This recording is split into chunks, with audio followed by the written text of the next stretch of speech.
نحمده ونصلي ونسلم على رسوله الكريم اما بعد فاعوذ بالله من الشيطان الرجيم بسم الله الرحمن الرحيم قال النبي صلى الله تعالى عليه وسلم اکمل المؤمنین ایمانا احسنهم خلقا صدق رسول اللہ صلی اللہ تعالی علیہ وسلم۔ قابل قدر علماء ذوی الاحترام، حاضرین و حاضرات و ناظرین، السلام علیکم ورحمۃ اللہ وبرکاتہ۔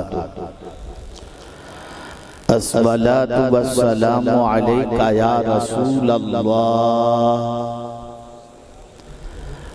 الصلاة والسلام علیک یا حبیب اللہ، الصلاة والسلام علیک یا نبی اللہ، وعلی آلک و اصحابک یا نور اللہ، صلی اللہ تعالی علیہ وسلم۔ ابھی آپ ایک ایمان افروز خطاب محب گرامی حضرت مولانا سید امین القادری صاحب سے سماعت فرما رہے تھے۔ زندگی کی مختلف خامیوں کی طرف نشاندہی اور مختلف خوبیوں کی طرف آمادگی کا پیغام آپ کی سماعتوں کے حوالے کر رہے تھے۔ میں بھی تھوڑی دیر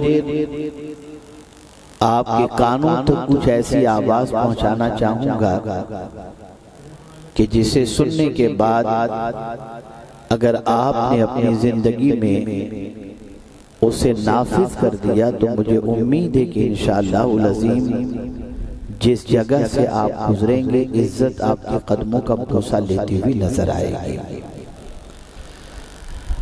آج ہم اور آپ جس دور سے گزر رہے ہیں شاید ہم نے دشمنوں کے حربوں کو محسوس نہیں کیا۔ آج کا دور وہ دور ہے جہاں پر قطعی طور پر کوئی بھی پاک رہے یہ کسی اعتبار سے شیطان کو گوارا نہیں۔ پوری توانائی اس بات پر خرچ کی جا رہی ہے کہ پوری دنیا کا انسان گندا ہو جائے، پوری دنیا کا انسان ناپاک ہو جائے، پوری دنیا کا انسان آوارہ ہو جائے، شرافت کا جنازہ نکل جائے، اور جہاں بھی نگاہ اٹھا کر دیکھا جائے تو آوارگی استقبال کے لیے تیار ہو، اور جوانوں کی جوانی بھی داغدار، نگاہ بھی داغدار، سوچ بھی داغدار، اور پورا وجود داغدار ہو جائے۔ پیغمبر رحمت صلی اللہ تعالی علیہ وسلم آج کے حالات سے باخبر تھے، اور مجھے یہ کہتے ہوئے بڑی مسرت ہوتی ہے کہ اب تو وہ دور آ چکا کہ مصطفیٰ جان رحمت صلی اللہ علیہ وسلم کے علم غیب کے منکرین بھی اب پیشن گوئی کے نام پر سرکار کی باتوں کو پیش کرتے ہوئے نظر آتے ہیں، اور یہ کہتے ہیں کہ حضور صلی اللہ علیہ وسلم نے یہ فرمایا تھا ایسا ہوگا، حضور نے یہ فرمایا تھا ایسا ہوگا۔ نادانوں میرے امام احمد رضا نے یہی تو کہا تھا جسے آج تم تسلیم کر رہے ہو ہم نے بہت پہلے تسلیم کر لیا تھا۔ میرے پیارے آقا صلی اللہ علیہ وسلم کے پیارے دیوانوں، اس وقت انسان سے انسانیت نکالی جا رہی ہے۔ انسان تو ہو لیکن اس میں انسانیت نہ ہو، انسان تو ہو لیکن اس میں کشش نہ ہو، انسان تو ہو لیکن اس کے اندر درد نہ ہو، انسان تو ہو لیکن اس کے اندر نرمی نہ ہو۔ میرے پیارے آقا صلی اللہ علیہ وسلم کے پیارے دیوانوں، اللہ نے انسان کو کیوں پیدا کیا؟ اسے شاعر مشرق نے کہا درد دل کے واسطے پیدا کیا انسان کو، ورنہ طاعت کے لیے کچھ کم نہ تھے کر رو بیان۔ یاد رکھیں اللہ نے درد درد دل کے لیے اور درد انسانیت کے لیے پیدا کیا۔ آج اگر آپ دیکھیں تو میرے پیارے آقا صلی اللہ علیہ وسلم کے پیارے دیوانوں، ہم ایسے دور سے گزر رہے ہیں جس میں بد اخلاقی کو ہنر سمجھا جاتا ہے، ہم ایسے دور سے گزر رہے ہیں جس میں آوارگی کو فن سمجھا جا رہا ہے، ہم ایسے دور سے گزر رہے ہیں جس میں قانون الہی اور قانون رسول صلی اللہ علیہ وسلم کا مذاق معاذ اللہ اڑانا یہ دور جدید کا فیشن تصور کیا جاتا ہے۔ ہم کہتے تو ہیں کہ مسلمان ہیں، لیکن کھلے عام پروردگار جل جلالہ اور اس کے رسول صلی اللہ علیہ وسلم کے ارشاد کی خلاف ورزی کرتے ہوئے نظر آتے ہیں۔ میں وقت زیادہ نہیں لوں گا، کچھ آپ کو سمجھانا چاہوں گا، آج کچھ لے کر اٹھو تاکہ آپ کے دل و دماغ اور آپ کی اصلاح اچھی طریقے سے ہو سکے۔ آپ دیکھیں، ایک انسان چاہتا ہے کہ اللہ اسے عزت عطا فرمائے، ایک انسان چاہتا ہے کہ اللہ اسے بلندی عطا فرمائے، ایک انسان چاہتا ہے کہ قائم اللیل اور صائم النہار کے درجے تک پہنچ جائے۔ ایک غلام مصطفیٰ صلی اللہ علیہ وسلم یہ چاہتا ہے کہ مجھے مصطفیٰ جان رحمت صلی اللہ علیہ وسلم کا قرب یہاں بھی نصیب ہو، میدان محشر میں بھی نصیب ہو، اور میں رسول اعظم صلی اللہ علیہ وسلم سے دوری میں نہ رہوں۔ انسان کی یہ تمنا ہے، مسلمان کی تمنا ہے۔ اور ایک بات خاص طور پر ذہن میں رکھیں، آج کا مسلمان یہ بھی کہتا نظر آتا ہے، ہم کلمہ پڑھتے ہیں، اللہ کو مانتے ہیں، اس کے رسول کو مانتے ہیں، پھر بھی زوال پذیر کیوں ہیں، زمانے کے پیروں تلے کیوں روندے جا رہے ہیں؟ آئیے میں آپ کو بتاؤں، ہم نام کے تو مومن ہیں، لیکن کمال ایمان کے بارے میں مدینے کے تاجدار صلی اللہ علیہ وسلم نے فرمایا، اکمل المؤمنین ایمانا احسنہم خلقا، مومنوں کے اندر کمال کے ایمان والا یعنی کامل مومن وہ ہے جس کے اخلاق اچھے ہوں۔ پتہ چلا اخلاق اتنی طاقتور چیز ہے کہ اگر کسی کے اخلاق اچھے ہوں تو اللہ تعالیٰ اس کے ایمان کو مکمل کر دیا کرتا ہے۔ میں صرف 3 واقعات اخلاق سے متعلق آپ کی سماعتوں کے حوالے کروں گا، اور پھر میں آپ سے پوچھنا چاہوں گا کہ پیغمبر رحمت صلی اللہ علیہ وسلم جو تنہا مکے کی سرزمین سے اٹھے اور پوری دنیا میں اتنا بڑا انقلاب کیسے پیدا ہوا، شاید کہ تاریخ میں کسی شخصیت کے کردار کا اور کسی شخصیت کی دعوت کا اتنا اثر نظر نہیں آ رہا جتنا اثر مدینے کے تاجدار کی دعوت کا اثر آ رہا ہے۔ 14 صدیاں گزر گئیں، لیکن دعوت مصطفیٰ صلی اللہ علیہ وسلم اور کردار مصطفیٰ صلی اللہ علیہ وسلم کے گیت اپنے بھی گاتے ہیں اور پرائے بھی گاتے ہوئے نظر آتے ہیں۔ آئیے میں آپ کو بتاؤں یہ اخلاق ہے کیا۔ اخلاق محسوس کی جانے والی چیز کا نام ہے۔ خلق اور خلق میں بڑا فرق ہے۔ خلق دیکھا جاتا ہے، خلق محسوس کیا جاتا ہے۔ سچائی کی بات اگر کوئی کرے احساس ہوتا ہے، نرمی کو اختیار کرے محسوس ہوتا ہے، صداقت کا علم بردار ہو احساس ہوتا ہے، غصے کو پی جانے والا ہو احساس ہوتا ہے، مسکرا کر ملنے والا ہو احساس ہوتا ہے۔ اور یار یہ سارے اخلاق کیا ہیں؟ جس کو اللہ یہ دولت عطا فرما دے اس کی محبت لوگوں کے دلوں میں پیدا ہو جاتی ہے۔ آئیے آپ دیکھیں، مکے میں جب پیغمبر رحمت صلی اللہ علیہ وسلم نے دعوت دین کا سلسلہ شروع فرمایا تو آپ جانتے ہیں اس زمانے کے لوگوں کے ذہن میں یہ بات تھی تنہا محمد عربی کس طریقے سے انقلاب لا سکتے ہیں، لیکن چونکہ پیغمبر رحمت کے اخلاق سے وہ واقف تھے، وہ کسی کا غم نہیں دیکھ سکتے تھے، سرکار کسی کی تکلیف نہیں دیکھ سکتے تھے، سرکار کسی کو پریشانی میں نہیں دیکھ سکتے تھے، اس لیے بسا اوقات مذاق کے طور پر بھی حضور صلی اللہ علیہ وسلم کی طرف لوگوں کو بھیجا جاتا۔ ایک بچہ جس کی ماں کے جسم کے اوپر مکمل لباس نہ تھا بلکہ پھٹا ہوا لباس تھا جس سے جسم چھلکتا تھا، بیٹے کو ماں کی یہ کیفیت دیکھ کر بے چینی پیدا ہوئی، بے قراری پیدا ہوئی، اور وہ بیٹا اپنی ماں سے کہتا ہے ماں اگر تم مجھے اجازت دے تو میں چچا کے پاس جاؤں اور تیرے لیے مکمل لباس لے کر کے آؤں تاکہ تو اس لباس کو زیب تن کر لے اور تیرا جسم اچھی طریقے سے ڈھک جائے۔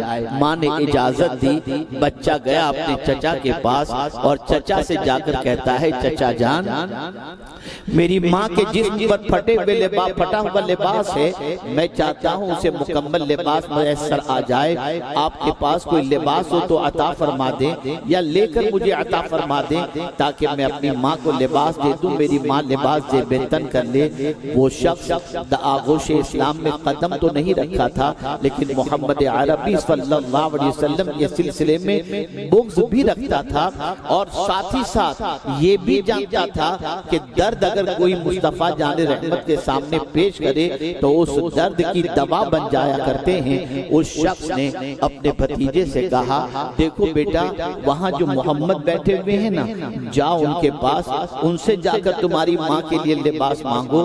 وہ حضور کے پاس جانے کی بجائے سیدھا ماں کے پاس آیا، چہرہ اترا ہوا تھا، افسردہ تھا۔ ماں نے پوچھا بیٹے کیا بات ہے، تو غمگین نظر آ رہا ہے، کیا کہا تیرے چچا نے؟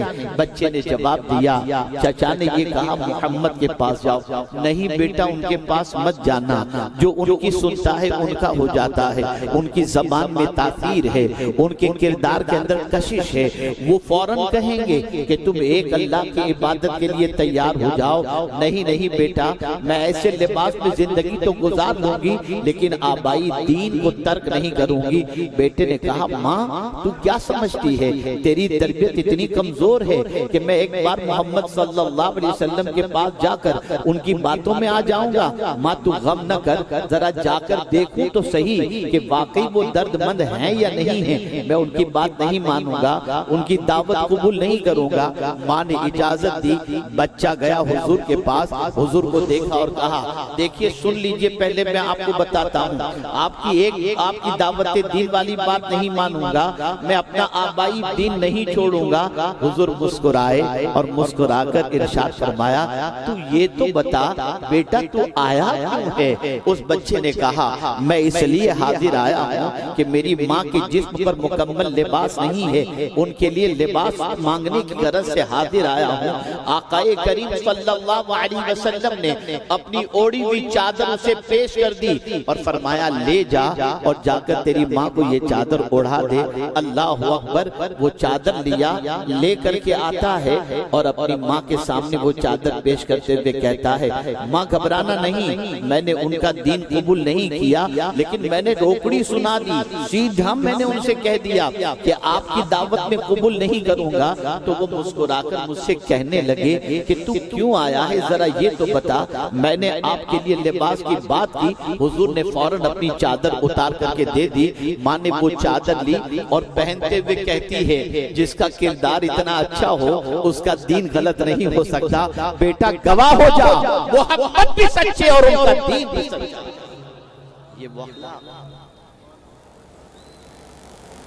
یہ وہ کردار ہے۔ پیغمبر رحمت صلی اللہ علیہ وسلم نے لوگوں کا دل جیتا، آقا کریم صلی اللہ علیہ وسلم نے دل کے اندر انقلاب پیدا کیا۔ ایک تاریخی جملہ آپ کی سماعت کے حوالے کرتا ہوں، حضور نظام بدلنے نہیں آئے تھے، مزاج بدلنے کے لیے تشریف لائے تھے۔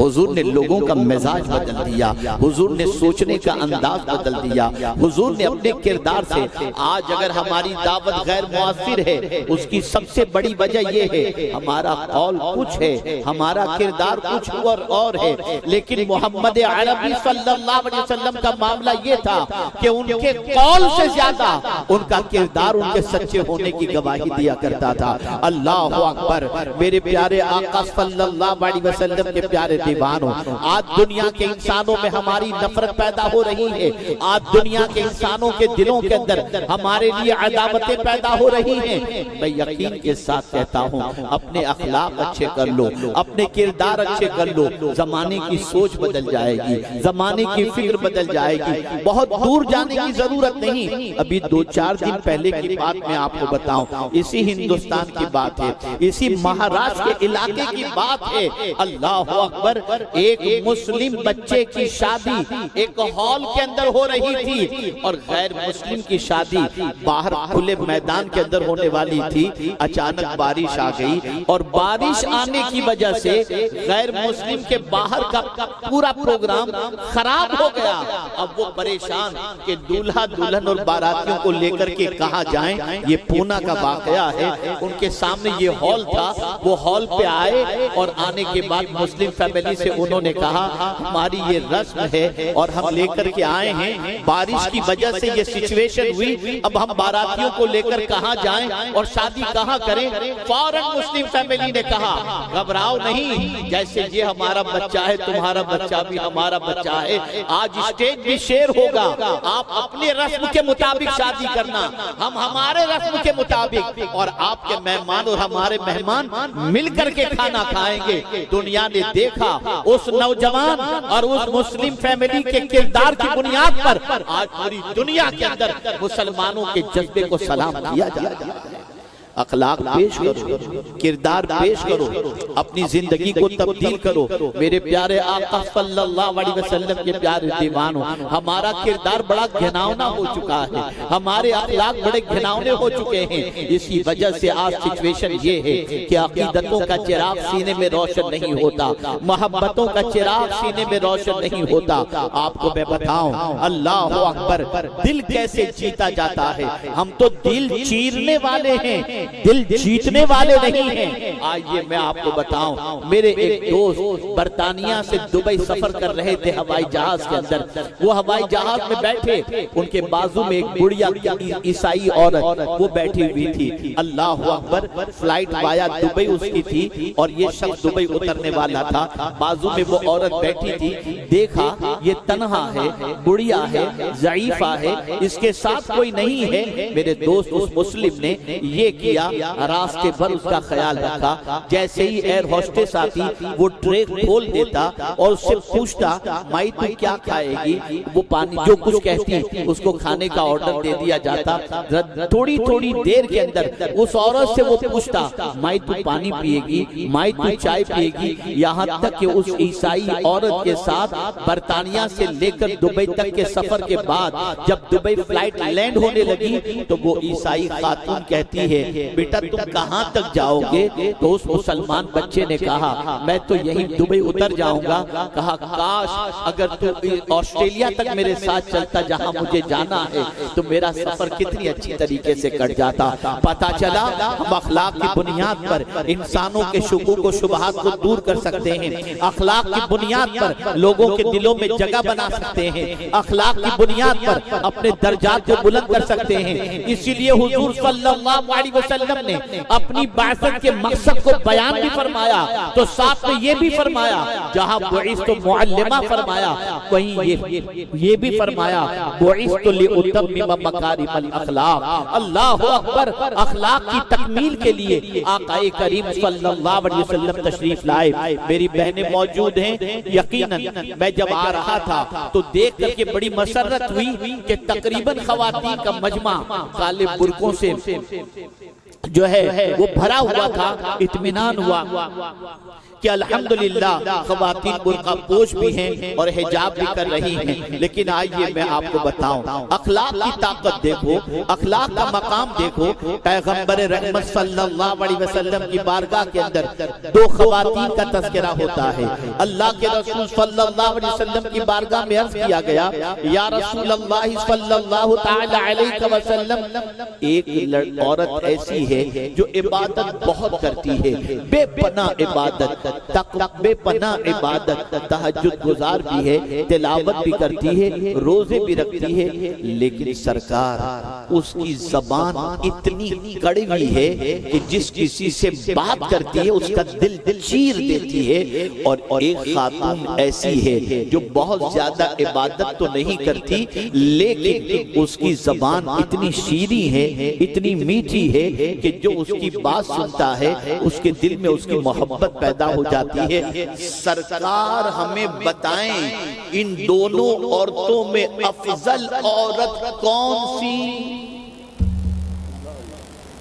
تو آقا کریم صلی اللہ علیہ وسلم نے ارشاد فرمایا جو عورت عبادت تو کم کرتی ہے لیکن اپنی زبان سے کسی کا دل نہیں دکھاتی، وہ زیادہ عبادت گزار عورت سے بھی بہتر ہے اور افضل ہے۔ آج آپ دیکھیں میرے پیارے آقا صلی اللہ علیہ وسلم کے پیارے دیوانوں، ہماری زبانوں کا حال، ہمارے کردار کا حال، العیاذ باللہ۔ آئیے ایک اور واقعہ میرے آقا صلی اللہ علیہ وسلم کے اخلاق کا آپ کی سماعتوں کے حوالے کروں۔ اللہ اکبر۔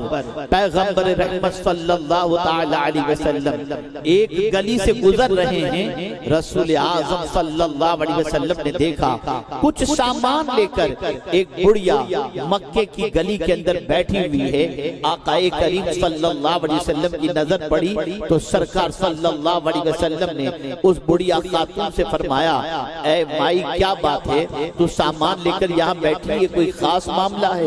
کہا ہاں میں اپنے گھر جانا چاہتی ہوں لیکن میرا سامان اٹھانے والا کوئی مجھے نہیں ملتا اور اتنا زیادہ سامان ہے کہ میں اٹھا بھی نہیں سکتی۔ پیغمبر رحمت صلی اللہ علیہ وسلم جن کا ایک قدم فرش پر اور دوسرا قدم عرش پر، جو باعث تخلیق کائنات ہیں، جو سید الانبیاء ہیں، جو سید الرسول ہیں، وہ رسول اعظم صلی اللہ علیہ وسلم اس بڑھیا سے فرماتے ہیں لا تیرا سامان میں تیرے گھر تک پہنچا دیتا ہوں، اور حضور نے اس کا سامان اٹھایا۔ بڑھیا چلتی رہی، باتیں ہوتی رہی، راستے بھر وہ بڑھیا حضور کی برائی کرتی جا رہی تھی۔ ایک مکے کے اندر محمد نام کا نوجوان ہے جس کی باتوں میں اثر ہے، جس کی زبان میں تاثیر ہے، جو سنتا ہے اس کی بات اس کا ہو جایا کرتا ہے۔ وہ ہمارے آبائی دین کو چھوڑنے کی بات کرتا ہے، اس سے بچتے رہنا، اس کی بات کبھی نہ سننا۔ بیٹے تم بہت احسان کر رہے ہو کہ میرا سامان اٹھا کر میرے گھر تک چل رہے ہو۔ منزل آ گئی، جب منزل آ گئی اس بڑھیا نے کہا میرا سامان رکھ دیں۔ سرکار نے سامان رکھ دیا۔ اب رسول اعظم صلی اللہ علیہ وسلم جب جانے لگے تو بڑھیا نے کہا ارے نوجوان ذرا یہ تو بتا تیرا نام کیا ہے، اس لیے کہ تو نے جو میرے ساتھ حسن سلوک سے پیش آیا، میں کسی کو یہ بھی تو بتا سکوں کہ مکے کے اندر کچھ ایسے بھی نوجوان ہیں جو کردار کے اتنے بڑے دھنی ہیں، ذرا تو بتا تو صحیح تیرا نام کیا ہے۔ حضور نے فرمایا جس محمد کو تو راستے پر برائیاں کر رہی تھی نا، وہ کوئی اور محمد نہیں، وہ تیرے سامنے کھڑا ہوا ہے۔ اتنا سننا تھا۔ اس بڑھیا نے کہا اگر تو محمد ہے تو سن لے، پوری دنیا جھوٹی ہے اور تو سچا ہے، کلمہ پڑھا کر مجھے مسلمان۔ یہ ہے کردار، یہ ہے اخلاق۔ اے رسول اعظم صلی اللہ علیہ وسلم کے دیوانوں، حضور سے پوچھا گیا ایُ المسلم افضل یا رسول اللہ، تو سرکار صلی اللہ علیہ وسلم نے فرمایا من سلم المسلمون من لسانہ و یدہ، وہ مسلمان سب سے افضل ہے جس کی زبان اور ہاتھ سے دوسرا مسلمان محفوظ رہے۔ آج بھائی بھائی کی زبان سے محفوظ نہیں، شوہر کی زبان سے بیوی محفوظ نہیں، ساس کی زبان سے بہو محفوظ نہیں، بہو کی زبان سے ساس محفوظ نہیں۔ اور ہمارے نوجوانوں کو آپ دیکھ سکتے ہیں کہ ان کی زبان سے نکلنے والے جملے جو ہوتے ہیں وہ کس حد تک انسانیت کی سطح سے گرے ہوئے ہوتے ہیں۔ اللہ ماشاءاللہ، سنوارو اپنے آپ کو، بدل ڈالو اپنے آپ کو، اخلاق کا لباس زیب تن کر لو، اس لیے کہ یہ وہ لباس ہے کہ جو اخلاق کا لباس زیب تن کر لیتا ہے پھر اس کے جسم پر پھٹا ہوا لباس کیوں نہ ہو، اس کے جسم پر بوسیدہ لباس کیوں نہ ہو، لیکن لباس اخلاق حسنہ پہن کر وہ جہاں سے گزر جاتا ہے اللہ اس کی محبت کا چراغ لوگوں کے سینوں میں روشن کر دیا کرتا ہے۔ میرے پیارے آقا صلی اللہ علیہ وسلم کے پیارے دیوانوں، ہمیں اپنے اخلاق کو سنوارنے کی ضرورت ہے، ہمیں اپنے اخلاق کو بدلنے کی ضرورت ہے، حسن اخلاق کا پیکر بننا ہے۔ آئیے ایک حدیث مبارکہ آپ کی سماعتوں کے حوالے کر کے میں اپنی گفتگو کو اختتام اختتام کی طرف لے چلتا ہوں، اس لیے کہ پہلے ہی بتا دیا گیا تھا کہ جلدی سے پروگرام ختم کرنا ہے۔ خیر بہرحال ایک حدیث مبارکہ، اور یہ حدیث مبارکہ وہ حدیث مبارکہ ہے جو حضرت عقبہ ابن عامر رضی اللہ تعالیٰ عنہ سے روایت ہے۔ اللہ اکبر، حضرت عقبہ ابن عامر رضی اللہ تعالیٰ عنہ نے رسول اعظم صلی اللہ علیہ وسلم سے دریافت فرمایا، یا رسول اللہ صلی اللہ علیہ وسلم، اعلیٰ اخلاق کیا ہیں؟ صحابی تھے نا، حضور کی صحبت پائی تھی انہوں نے، تو سوال بھی اتنے ہی اچھے ہوا کرتے تھے۔ آپ کسی صحابی کے سوال کو اٹھا کر دیکھ لیجئے احادیث کے اندر، تو کوئی سوال بھی صحابی کا معمولی آپ کو نظر نہیں آئے گا۔ ہر صحابی کے سوال سے پتہ چلتا ہے کہ سوچ ان کی کتنی پائیدار تھی۔ تو حضرت عقبہ ابن عامر رضی اللہ تعالیٰ عنہ نے مدینے کے تاجدار صلی اللہ علیہ وسلم سے دریافت فرمایا، یا رسول اللہ صلی اللہ علیہ وسلم، اعلیٰ اخلاق کیا ہیں؟ بس یہ سبق آپ سیکھ لیجیے۔ تو حضور صلی اللہ علیہ وسلم نے ارشاد فرمایا، جس کے اندر تین باتیں پائی جائیں وہ اعلیٰ اخلاق کا مالک ہے۔ تین باتیں، اور وہ تین باتیں کون سی؟ میرے آقا صلی اللہ علیہ وسلم نے پہلی بات فرمائی، جو تم سے رشتہ توڑے تم اس سے رشتہ جوڑو، توڑنے والے سے رشتہ جوڑنے سے ہے۔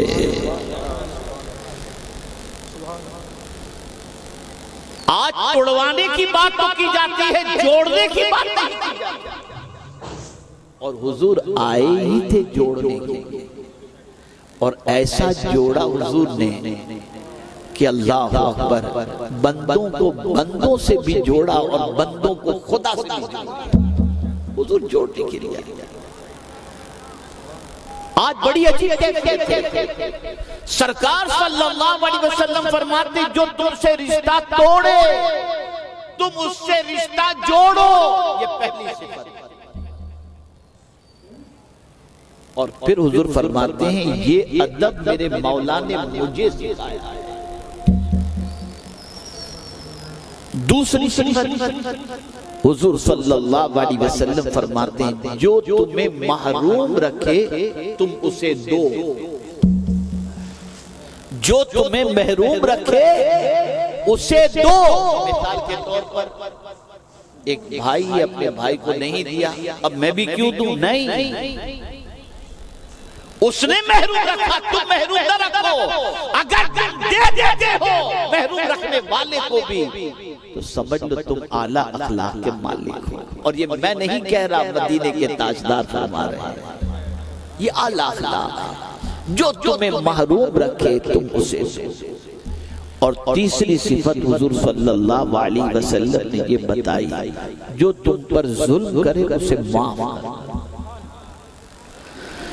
جو تم پر ظلم کرے اسے تم معاف کر دو۔ سرکار صلی اللہ علیہ وسلم فرماتے ہیں، جس کے اندر یہ تین صفت پائی گئی وہ اعلیٰ اخلاق کا مالک ہے۔ میرے پیارے آقا صلی اللہ تعالی علیہ وسلم کے پیارے دیوانوں، اب تو توڑنے کے لیے اور آپس کے اندر اختلاف پیدا کرانے کے لیے کوششیں کی جاتی ہیں۔ یاد رکھیں اور اچھی طریقے سے یاد رکھیں، جہاں جہاں غلام رسول ہیں ان سب میں یونٹی ہونی چاہیے، محبت رسول کے علمبرداروں کے ساتھ اتحاد و اتفاق ہونا چاہیے، آپسی بھائی چارگی ہونی چاہیے۔ اے رسول اعظم صلی اللہ تعالی علیہ وسلم کے دیوانوں، ہمیں اخلاق کے ذریعے لوگوں کو بتانا ہے۔ توجہ چاہوں گا میرے اس آخری جملے پر، ہمیں اپنے اخلاق کے ذریعے یہ بتانا ہے کہ ہم کس کے ماننے والے ہیں۔ ہمارا اخلاق خود بتا دے کہ ہم کس مصطفیٰ کے ماننے والے ہیں۔ ہم اگر مسکرا کر ملتے ہیں، ہم اگر خندہ پیشانی سے ملتے ہیں، ہم اگر اللہ عز و جل کی رضا کی خاطر پہلے سے سلام کرتے ہیں، سامنے سے سلام کرتے ہیں، نرمی کا مظاہرہ کرتے ہیں، تو یہ بات اچھی طریقے سے یاد رکھیں، یہ اچھے اخلاق کے اندر ہے۔ اللہ اکبر، پیغمبر رحمت صلی اللہ علیہ وسلم سے بڑا انسانوں میں کون ہو سکتا ہے؟ لیکن مدینے کی گلی کے بچے کہا کرتے تھے، ہماری تمنا ہمیشہ ہمارے دل میں رہ گئی، اس لیے کہ ہم ہمیشہ چاہتے تھے حضور جب تشریف لائیں تو ہم پہلے سلام کریں، لیکن سید الانبیاء ہمیشہ پہلے ہم کو سلام کر دیا کرتے تھے۔ آپ اندازہ لگائیں، کہیں بڑے ہونے کا خیال نہیں، کہیں بڑے ہونے کا تصور نہیں، اور بڑے اتنے کہ بعد از خدا بزرگ توئی قصہ مختصر، لیکن پھر بھی بچوں سے مل رہے ہیں، غریبوں کے ساتھ بیٹھ کر کھانا کھا رہے ہیں، غریبوں کے ساتھ آرام کے ساتھ اٹھ بیٹھ کر رہے ہیں۔ آپ ذرا سوچو، اندازہ لگاؤ، اخلاق کو اپنے اندر زندہ کرو۔ اخلاق کے اعتبار سے کیا چیز ہونی چاہیے؟ تو پہلی چیز، حضور صلی اللہ تعالی علیہ وسلم فحش گوئی کرنے والے نہیں تھے۔ سرکار صلی اللہ علیہ وسلم جب بھی کوئی بات کرتے، سچی بات کرتے، اچھی بات کرتے، اسی لیے حضور صلی اللہ علیہ وسلم نے ارشاد فرمایا، جو اللہ اور یوم آخرت پر ایمان رکھتا ہے اسے چاہیے کہ اچھی بات کہے ورنہ چپ رہے، اچھی بات کہے ورنہ چپ رہے۔ تو اپنی زبان سے اچھی بات کہو، اپنی زبان کو بری باتوں سے روکو، اپنی زبان کو چغلی غیبت جھوٹ سے روکو، اپنی زبان کو کانوں سے روکو۔ اور اے رسول اعظم صلی اللہ تعالی علیہ وسلم کے دیوانوں، آقا کریم صلی اللہ علیہ وسلم نے اخلاق کے بارے میں فرمایا، قیامت کے دن میزان کے اندر جو عمل سب سے وزنی ہوگا وہ حسن اخلاق ہی ہوگا۔ اور سرکار صلی اللہ علیہ وسلم ارشاد فرماتے ہیں، قیامت کے دن مجھ سے سب سے زیادہ قریب وہ ہوگا جس کے اخلاق اچھے ہوں گے، اور مجھ سے سب سے زیادہ دور وہ ہوگا جس کے اندر اخلاق اچھے نہیں ہوں گے۔ اگر حضور کے قریب ہونے کی تمنا ہے، مدینے کے تاجدار کے قریب ہونے کی تمنا ہے، تو ہمیں چاہیے کہ ہم اس نے اخلاق کے پیکر بن جائیں، اخلاق حسنہ کو اپنائیں۔ پوری دنیا کی متاع کے بارے میں جب رب نے فرمایا تو ارشاد فرمایا، قل متاع الدنیا قلیل، یہ ساری دنیا کی متاع مختصر ہے، قلیل ہے، لیکن جب محبوب کی اخلاق کی بات آئی تو قرآن نے کہا وَإِنَّكَ لَعَلَىٰ خُلُقٍ عَظِيمٍ۔ اللہ اکبر، مصطفیٰ جان رحمت صلی اللہ علیہ وسلم نے اگر پوری دنیا میں اپنا اثر چھوڑا ہے تو آپ کے اخلاق کی بنیاد پر، آپ کے کردار کی بنیاد پر لوگوں کے دلوں کے اندر آپ کی محبت پیدا ہوئی، اور ان کے دلوں، لوگوں کے دلوں کے اندر آپ کی عقیدت کا چراغ روشن ہوا۔ اس لیے ضرورت اس امر کی ہے کہ ہم بھی اچھے اخلاق کے سلسلے میں جد و جہد کریں اور اپنے آپ کو چینج کرنے کی کوشش کریں۔ اخلاق ایسی طاقتور چیز ہے جو دشمنوں کو بھی زیر کر دیتی ہے اور اس کے دل کے اندر بھی محبت کا چراغ روشن کر دیتی ہے۔ اللہ عز و جل آقا کریم صلی اللہ علیہ وسلم کے صدق و طفیل ہم سب کو با اخلاق بنائے، حسن اخلاق کا پیکر بنائے۔ اور یہ بات یاد رکھیں کہ حسن اخلاق کے پیکر بننے کے لیے ماحول کی ضرورت ہوتی ہے۔ کسی کے اخلاق کو دیکھ کر اپنے اندر وہ اخلاق پیدا کرنے کا جذبہ پیدا ہوتا ہے۔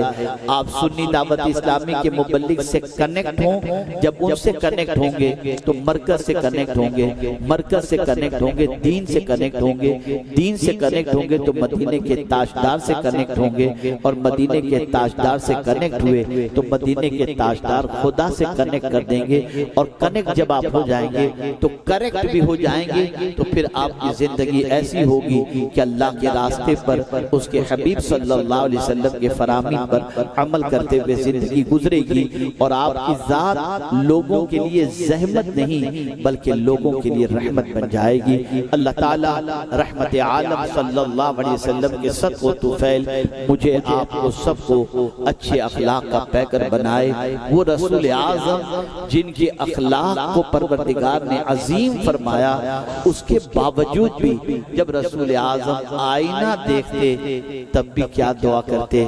اللہم احسن خلقی کما حسنت خلقی، اے اللہ میرے اخلاق کو اچھے بنا دے جیسے تو نے میری صورت اچھی بنائی ہے۔ آپ ذرا سوچو، اخلاق عظیم پر فائز ہونے والے بھی بار بار اخلاق کی دعا کر رہے ہیں، اور ہمارا حال یہ ہے کہ آئینے کے سامنے یہ دعا تو کیا یاد تو ہونا بہت دور کی بات ہے، پتہ نہیں آئینے کے سامنے کھڑے ہو کر کس کے جیسی ہیئر اسٹائل اور کس کے جیسا نقش و نگار اپنے وجود پر ہم کرتے نظر آتے ہیں۔ العیاذ باللہ، اخلاق اچھے کرو، کردار اچھے کرو، کیریکٹر اچھا کرو، انشاءاللہ دنیا میں بھی عزت ملے گی اور آخرت میں بھی عزت ملے گی۔ انہی کلمات خیر پر میں اپنی گفتگو کو ختم کرتا ہوں۔ اللہ سب سے پہلے مجھے عمل کی توفیق عطا فرمائے اور ساتھ میں آپ سب کو بھی توفیق عطا فرمائے۔ وما علینا الا البلاغ المبین۔ السلام علیکم ورحمۃ اللہ تعالی وبرکاتہ۔